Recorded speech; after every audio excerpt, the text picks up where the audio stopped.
जय श्री कृष्णा दोस्तों, क्या आप जानते हैं कि भगवान श्री कृष्ण को 16,108 स्त्रियों के साथ विवाह क्यों करना पड़ा था।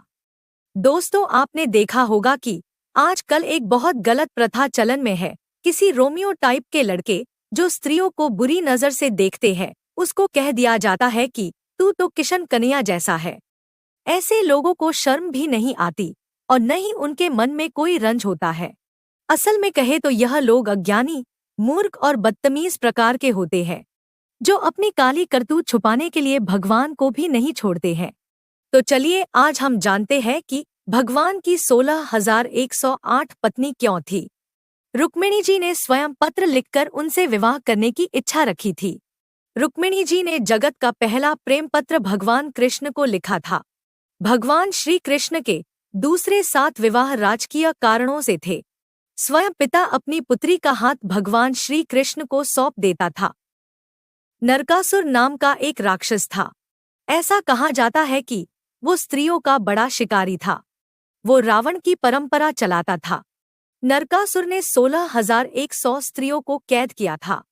इन सब स्त्रियों पर वो बलात्कार करना चाहता था, इसलिए इन सभी स्त्रियों पर बादल के संकट मंडरा रहे थे। श्री कृष्ण जो स्वयं एक भगवान है, वो सत्य और धर्म के प्रतीक है, जिसने इतनी सुंदर दुनिया बनाई है। भला वो उसके रहते हुए ऐसा अन्याय कैसे सहन कर लेते।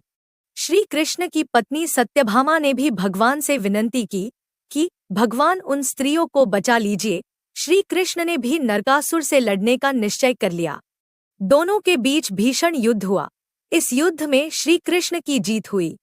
नरकासुर के वध के बाद 16,100 स्त्रियों की मुक्ति हुई, किंतु एक बड़ा प्रश्न उपस्थित हुआ। यह सभी स्त्रियां लंबे समय से अपने पिता या पति के घर से नरकासुर की कैद के कारण दूर थी। जब वो अपने पिता या पति के पास गई, तो समाज के डर से पुत्री को या पत्नी को स्वीकार करने की उनकी हिम्मत नहीं हुई। न तो पिता ने उसे स्वीकार किया और न उसके पति ने। अब वो सभी स्त्रियां कहाँ जाएं? उन स्त्रियों के पास 2 ही रास्ते थे।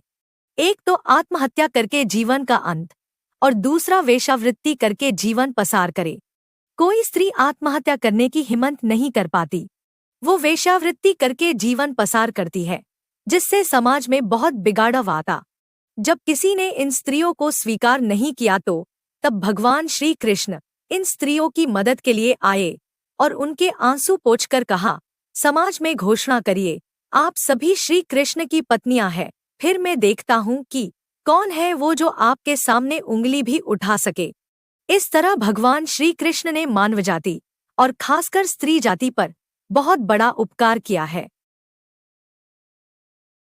शिशुपाल जो कृष्ण का समकालीन था, उसने जब श्री कृष्ण को 100 गाली दी थी, तब एक भी गाली तो व्यभिचारी है ऐसी नहीं थी, क्योंकि 16,100 स्त्रियों से विवाह करने के बाद श्री कृष्ण की समाज में बहुत प्रशंसा हुई थी। इस तरह भगवान श्री कृष्ण की 16,108 पत्नियां थीं। दोस्तों, वीडियो में सुनाई गई भगवान श्री कृष्ण की 16,108 पत्नियों की कथा आपको कैसी लगी, हमें कमेंट बॉक्स में लिखकर जरूर बताइए। साथ ही अगर आप हमारे चैनल पर नए हो तो चैनल को सब्सक्राइब अवश्य कर ले और वीडियो को अपने दोस्तों, घर परिवार वालों को भी जरूर शेयर करें। वीडियो को पूरा देखने के लिए आपका दिल से बहुत बहुत धन्यवाद। जय श्री कृष्णा। राधे राधे।